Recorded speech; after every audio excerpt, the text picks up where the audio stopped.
Ассалаумағалейкум достар, біз қазір Hyundai Центрдегі жүрілген жеңіл көліктердің бағасына шолу жасайтын боламыз. Ендеше бізбен бірге болыңыздар, ал біз шығарылымды бастадық.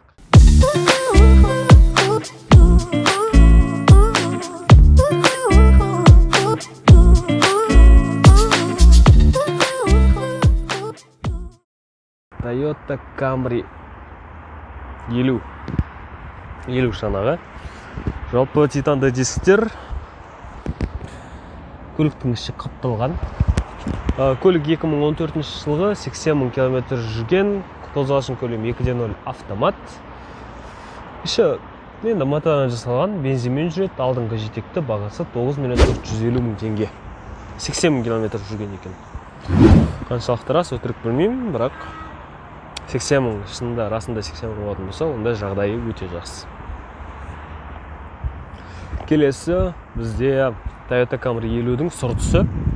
2012 жылғы титанды дисктер, тағаланған баллондар. Жалпы көліктің іші былғардан жасалған. Көлік 2012 жылғы 160 000 км жүрген, 2.5 автомат, 9 690 000 теңге. Бензинмен жүреді, алдыңғы жетекті. 160 000 жүрген екен болды. Мынау бізде Hyundai Elantra. Титанды дисктерде летний баллон, жаздық баллондар, іші мотордан жасалған автоматта көлік. Көлік 2019 жылғы 50 000 км жүрген, 1.6 автомат, 9 590 000 теңге сұрап тұр екен. Алдыңғы жетекті бензинмен жүреді.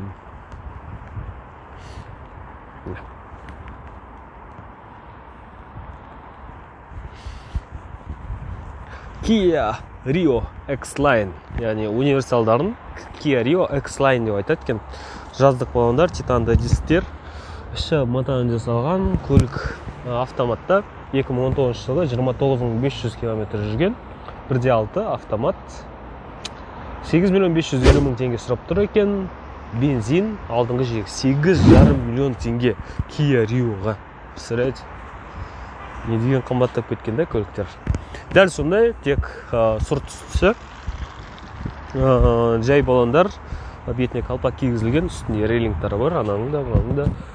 Іші мотордан жасалған автоматта көлік 2018 жылғы 42 000 км жүрген, қозғалышының көлемі 1.6, 8 400 000 теңге. Яғни анаған қарағанда 150 000 теңгеге арзан екен. Бензинмен жүреді, алдыңғы жетекті.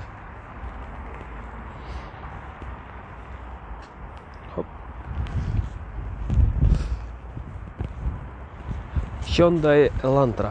Тағаланған баллондар дискіде. Көліктің іші мотордан жасалған, автоматта көлік 2014 жылғы 135 000 км жүрген екен. 1.6 автомат, бағасы 6 890 000 теңге. Алдыңғы жетекті бензинмен жүреді.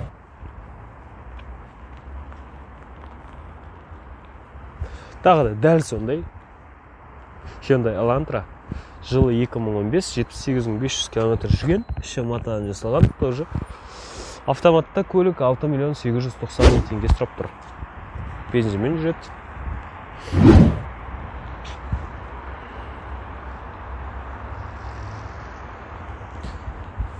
Ох, мынаны түсі әдемі екен, алдындағы решеткаларының. Қара и алтын түстес болып көрінеді екен, сары болып. Тағаланған баллондар, жай баллон, бетінде қалпақ кигізілген. Жалпы іші мотордан жасалған, автоматта көлік 2020 жылғы 27 000 км жүрген. Қозғалышының көлемі 1.4 автомат екен, 7 690 000 теңге. 7 690 000. Но бізде Mazda тройка дейді. Тройка еще мына арқасында екен. Жалпы тағаланған баллондар, бірақ дискілерін көретін болсақ, ескі дискілер, жай дискі, бетіне қалпақ кигізілген.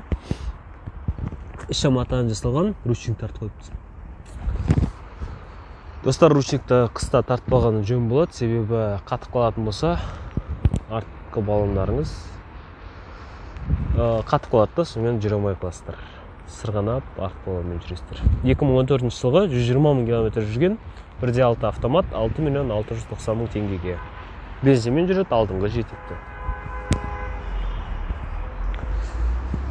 но бізде қазіргі хит продаждардың бірі, яғни қазіргі Қазақстанда көп сатылып жатқан көліктердің бірі, жай баллондар, дискі бетіне колпак кигізілген, артқы тонировка жасалмаған даже. Іші енді бұларда кожа шок, матадан жасалған.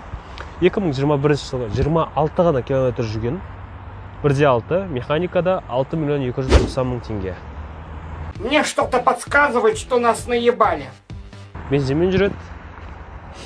26 километр. Сонда ана салоннан алып шығып, мына салонға келіп қойған ба. Ал достар, осымен шығарылым тәмамына жетті. Егер ұнаған болса лайк басып, достарыңызбен бөлісе кетіңіздер. Егер тағы да осындай шығарылым күтетін болсаңыздар, міндетті түрде лайк баса кетіңіздер. Келесі кездескенше аман сау болыңыздар.